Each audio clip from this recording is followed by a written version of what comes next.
अब आप जो जो कुछ ये रोजगार मेले के जरिए करने की कोशिश है उसको समझिए जरा। अभी जो उन्होंने उत्तर प्रदेश के बारे में बोला वो बात फैक्ट की अगर आप बात करें तो वो फैक्ट भी सही है कि निवेश के मामले में, नए प्रपोजल्स के मामले में उत्तर प्रदेश इस वक्त भारत के तमाम राज्यों में नंबर 1 है। और कौन सोच सकता था कि उत्तर प्रदेश की छवि कभी ऐसी होगी कि वहां वो इन्वेस्टमेंट के लिहाज से नंबर 1 हो जाएगा। अब ये जो रोजगार की नियुक्ति पत्र जो बांटे जा रहे हैं, इसके अलावा आप देखिए जितनी भी स्कीमें केंद्र की सरकारें चलाती हैं, या अभी मध्य प्रदेश का उदाहरण आप ले लीजिए, वहां पर मुख्यमंत्री जो हैं वो लाडली बहना योजना के तहत खाते में पैसा डालते हों, कभी किसी बच्चों को स्कूटी देते हों, एक गांव से दूसरे गांव पढ़ने जाने के लिए बच्चों को साइकिल दे रहे हों, विधवाओं को पेंशन दे रहे हैं, और ये सब कुछ उन्हें कहकर एक आयोजन करके सीधा बटन दबा रहा हूं, तुम्हारे अकाउंट में पैसा आ गया, पैसा पहुंच गया। इस किस्म के जो कार्यक्रम किए जा रहे हैं, सीधा 2024 के नजरिए से इसको आप समझिए। अगर मुझे कुछ मिल रहा है, अगर सरकार कहती है कि मैंने आपके लिए एक योजना शुरू की है, आपको उसका ये लाभ मिलेगा, और वो लाभ मुझे मिल गया, तो जाहिर है मेरे मन में एक छवि बनेगी उस सरकार के लिए और उस नेता के लिए। ये वही छवि क्रिएट करने की कोशिश जो है लगातार पिछले 9 वर्ष से की जा रही है। इसका लाभ 2019 में भी मिला और अब 2024 में भी उसका लाभ उठाने की कोशिश है। हालांकि विपक्ष ने भी अब यही काम करना शुरू किया है। विपक्ष की योजनाओं को हालांकि फ्रीबीज कहा जाता है, लेकिन सरकार की योजनाओं को कहा जाता है सर्वस्पर्शी योजनाएं या समावेशी योजनाएं। आप कोई नाम अभी अच्छा विजय जी एक सोच करके बताएंगे हमको। लेकिन जो बात उन्होंने सबसे पहले उत्तर प्रदेश के लिए कही, उसकी बात यूपी की छवि में 180 डिग्री का परिवर्तन है, इससे कोई इनकार नहीं कर सकता। और उसकी बुनियाद बता दी प्रधानमंत्री ने, अच्छा लॉ एंड ऑर्डर, अच्छी कानून व्यवस्था। देखिए, मैं सबसे कहूंगा कि आप लोग जरा याद कीजिए, आप मुंबई जाते थे तो सबसे पहले खुश इसी बात पे हो जाते थे कि रात के 1 बजे भी वर्ली सीफेस पे और मरीन ड्राइव पे या कहीं घूमते रहें, रात तक शहर चलता है, और तब हम कहते हैं कि वो फाइनेंशियल कैपिटल ऑफ इंडिया है। यानी बुनियादी शर्त यही है कि आप निर्भय होकर बिना किसी के डर से जहां रहते हैं वहां कारोबार फलता फूलता है, वहां लोगों का काम धंधा खूब चलता है, वहां निवेश पे रिटर्न ऑन इन्वेस्टमेंट वो बहुत ज्यादा होता है। उत्तर प्रदेश इस मामले में बहुत गड़बड़ था। हम लोग सब उत्तर प्रदेश के लोग हैं, इसलिए और अच्छे से कह सकते हैं, अपनी बात कहने में दिक्कत नहीं होगी। योगी आदित्यनाथ के राज में वो काम तो ठीक हो गया। आप गुंडा बदमाश कोई एरिया कोई इलाका वो बचा नहीं रह गया है, और इसीलिए जब निवेश करने वाला आता है तो उसको लगता है भाई इंफ्रास्ट्रक्चर ठीक हो गया, पॉलिसी दुरुस्त हो गई, सरकार खुद स्वागत के लिए रेड कारपेट लिए बैठी है, और वहां हम काम लगा लेंगे तो हमारे काम पर कोई वसूली करने नहीं आएगा। हमारा जो भी काम धंधा होगा, कोई प्लांट होगा, कोई फैक्ट्री होगी, उस पर आकर कोई ये नहीं कहेगा अच्छा इतना पैसा तो नहीं, कल बंद करा देंगे। जब ये साहस आ जाता है तो वहां पर इकोनॉमिक एक्टिविटीज बहुत तेजी से चलने लगती हैं, और वो उत्तर प्रदेश में होता हुआ दिख रहा है। और इसका असर निश्चित तौर पर राजनीतिक परिणाम के तौर पर भी दिखेगा, लेकिन मैं तो ये कह रहा हूं कि राजनीतिक परिणाम तो योगी जी मोदी जी देख रहे हैं, लोगों के जीवन पर असर है भाई। रोज का जीवन स्तर बेहतर हो रहा है, और उस लिहाज से सचमुच ये होता हुआ दिख रहा है लोगों को। अच्छा देखिए, मैं कहीं पढ़ रहा था कि विपक्ष की जो रणनीति और विपक्ष की जितने नेता बात कहते हैं कि ये सरकार अगर आ गई दोबारा, नरेंद्र मोदी प्रधानमंत्री तीसरी बार बन गए, तो देश में संविधान खत्म हो जाएगा, देश में चुनाव ही नहीं होगा। अब कोई गंभीर व्यक्ति इस बात को सोचेगा तो लगेगा कि ये आरोप तो बहुत बड़ा है, ऐसा वाकई क्या हो सकता है? लेकिन क्या आम आदमी को यह समझ में आता है? मैं जो लेख पढ़ रहा था उसमें उस पर निष्कर्ष ये था कि लोगों को ये बात समझ में नहीं आती, लेकिन ये तो समझ में आता है ना कि मेरे लड़के को स्कूटी मिल गई, ये तो समझ में आता है कि मेरे खाते में साल में 2 बार जो है 2000 रुपया आता है, और मामा जी तो उसको भी डबल कर देते हैं। ये चुनाव क्या, ये इकोनॉमी वाला चुनाव है क्या? ये चुनाव बार बार जो वो तीसरी बड़ी अर्थव्यवस्था कहते हैं, वो सपनों वाला, एस्पिरेशन वाला चुनाव है?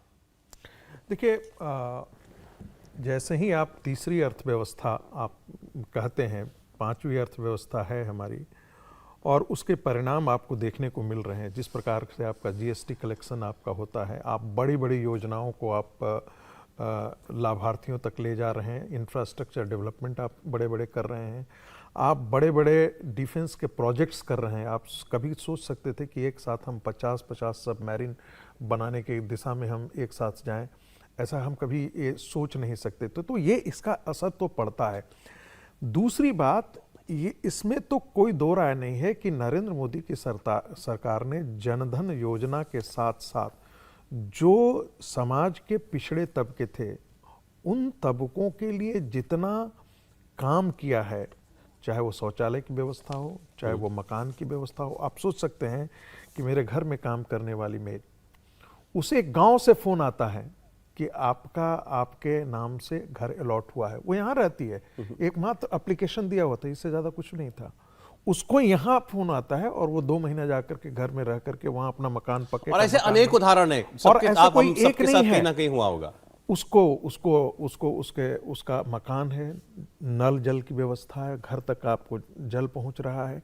तो ये सारी सुविधाएं जो हैं, जो मिल रही हैं, उसका असर, हम पूछे किसको वोट करोगे, नहीं, लेकिन ये डिमिनिशिंग रिटर्न वाला मामला है क्या कि 19 तक इसका लाभ खूब मिला है 19 के चुनाव में, क्या अब 24 में भी मिलेगा? मुझे ऐसा लगता है कि जब कोई अभी के, मुझे तो नहीं लगता है कि कोई योजना लेकर के सरकार या कोई ऐसा अल्टरनेटिव कोई विकल्प लेकर के आया है जो इससे बेहतर दे सकता हो। फ्रीबीज की बात, जैसे आप देखते हैं कि मध्य प्रदेश में घोषित किया था कांग्रेस पार्टी ने, राजस्थान में उन्होंने कहा था हम किसानों के ऋण माफ़ कर देंगे, कहाँ माफ़ कर पाए। मध्य प्रदेश में कमलनाथ की सरकार रही, 18 महीने रही, वहाँ पर भी उन्होंने कहा था, कहाँ कर पाए। पंजाब के किसान की हालत बहुत खस्ता है। नरेंद्र मोदी जो कर रहे हैं वो सीधे, वो होता क्या था कि किसान का आप ऋण माफ़ कर दीजिए, लेकिन वो वाकई में उसका वो रियल उसका बेनिफिट नहीं मिल पाता था। अब जो हो रहा है वो आपको एकदम एक कैपिटल एसेट्स के तौर पर खड़ा करके वो सरकार आपके हाथ में ये कर रही है। अब देखिए, तो इसका फायदा तो मिलेगा। अब 13.5 करोड़ ये सरकार कहती है, प्रधानमंत्री ने कहा कि हमने 13.5 करोड़ लोगों को गरीबी से उठा करके नियो मिडिल क्लास कह लीजिए, लोअर मिडिल क्लास कह लीजिए, उसका हिस्सा बना दिया है। अब ये बहुत बड़ा दावा है कि वो 13.5 करोड़ लोगों की जिंदगी जो है इतनी बेहतर हुई कि आज वो हम उनको गरीब नहीं मानते हैं। और फिर इसको ये डेटा, कभी ये SBI का डेटा है, इसमें UN का भी डेटा है कि भारत ने अति गरीबी को पूरी तरीके से समाप्त कर दिया है। तो फिर वही कह रहा हूं, इलेक्शन कभी अर्थव्यवस्था पर लड़े जाते रहे हैं क्या, और क्या ये वो वाला इलेक्शन है? देखिए, मोदी जी की यदि पॉलिटिक्स को देखें तो वो एस्पिरेशनल पॉलिटिक्स की बात करते हैं कि आपको कैसे आगे बढ़ना है। आज नहीं, 2023 की बात मत कीजिए, 2013 की बात कीजिए। जब 2014 के इलेक्शन थे तो मोदी जी का नारा था अच्छे दिन आएंगे, रोजगार की बात थी, सपनों की बात थी। तो वो सपने पैदा करते हैं और उस सपनों तक पहुंचने की कोशिश करते हैं और आपको भी वहां पहुंचाने की कोशिश करते हैं। आज भी मैं देख रहा था, जो आपने रोजगार योजना का जो भाषण दिखाया, उसमें एक बात नहीं दिखाई कि वो बार बार ये बात कर रहे हैं कि आप जहां पहुंचे, जो काम आप कर रहे हैं वो बेहतर तरीके से करें और उससे बेहतर जगह पर पहुंचे। तो बेहतर स्थितियों में पहुंचने का जो एक सपना है वो दिखा रहे हैं। दूसरा जो बड़ा काम उन्होंने किया कि डायरेक्ट बेनिफिट आपकी पॉकेट में सीधा पहुंच रहा है, उसको राज्य सरकारों को, दूसरी पार्टियों को समझने में ही 7-8 साल लग गए। लेकिन वो करने लगे, अब वो करने लगे हैं। लेकिन जो जिसने किया उसका नुकसान तो नहीं हो रहा और उससे आप नाराज तो नहीं हो जाएंगे।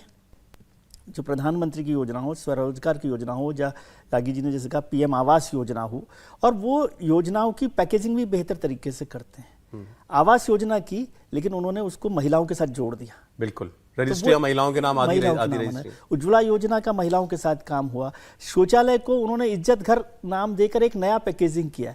तो वो दोनों चीज़ों को जोड़ रहे हैं। और आप सोचिए कि ऐसा पहला नहीं हो रहा। मनमोहन सिंह की सरकार जो UPA 1 में जब बची, न्यूक्लियर एनर्जी पर जब लेफ्ट ने उनको छोड़ दिया और उसके बाद जब इलेक्शंस हुए तो वो केवल मनरेगा की वजह से बची, क्योंकि मनरेगा से पैसा सीधा पॉकेट में गया था।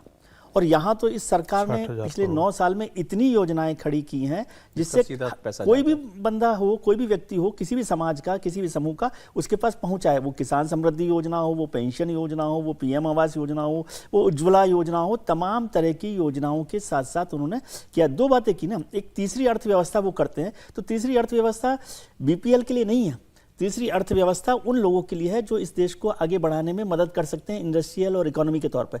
लेकिन जो लोग इसमें नहीं आ सकते उनके लिए वो इंफ्रास्ट्रक्चर पर और डायरेक्ट बेनिफिट योजनाओं का काम कर रहे हैं। तो दोनों में एक बैलेंस बन रहा है। ये आजकल बार बार ये भी बताते हैं कि क्योंकि उनकी उपलब्धि है कि भाई जब हम आए तो ये बैंक अकाउंट नहीं थे करोड़ों लोगों के पास। बड़ी बात, सब कुछ जो हो रहा है, डायरेक्ट DBT का सीधा खाते में पैसा जाना, सब कुछ उस बैंक अकाउंट से, उस मोबाइल रेवोल्यूशन से उससे बहुत फर्क पड़ा है ना। टेक्नोलॉजी आज आज हम ही आप लोगों को कितना सरल लगता है ये यूपीआई ट्रांजैक्शन करना। आप गांव में जाकर के देखिए क्या परिवर्तन आया है। गांव में पहले स्कूटर हुआ करते थे, अब आपको बाइक और ये सब चीजें ऐसा लगेगा कि जैसे आप उसे गिन नहीं सकते हैं। जो